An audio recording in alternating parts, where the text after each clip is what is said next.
habang ako ay abala sa pagtitinda. Siyempre, tendera, kahera, sorbetera at kung ano-ano pa. Pag nauubusan ng display, pag nauubusan ng stocks, at higit sa lahat pag nauubusan na ng pambayad. Kaya naman kadalasan ang naiisip ko, ang lahat ng ito'y hindi pa rin sapat. Ewan ko nga ba kung bulsa ko lang ang nagkukulang o ako na walang kakontentuhan. Kaya naman agad-agad naisip ko, kailangan ko na naman ng bagong pagkakaabalahan at syempre pagkakakitaan.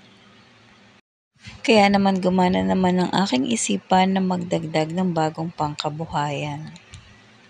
Kaya naman napagdiskitahan ko ang bahay na wala ng kabuluhan at gawan ito ng pangkabuhayan. Kaya sa isang iglap, bayad para sa water refilling station agad.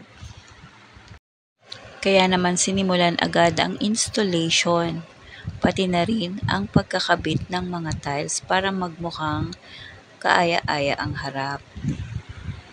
Kaya ang dati kong bodegang bahay, ngayon ay water refilling station na. O diba, nagmukhang commercial na ang harapan ng bahay ko. Yung bahay na halos feeling ko liabilities na lang, ngayon ay nagiging asset ko na. At hindi pa rin ako nakontento sa water refilling station lang. Na-maximize ko pa yung maliit na space para lagyan din siya ng mga groceries. In fairness, hindi ko na kailangang humanap ng panibagong kapital para magkaroon nito. Dahil ito ay galing lang sa tindahan, dinala ko lang dito para mapunan na ang space na bakante pa. O diba, what a bright idea, hitting two birds in one stone. Dito, hindi ko naiisipin ang pang-upa ko.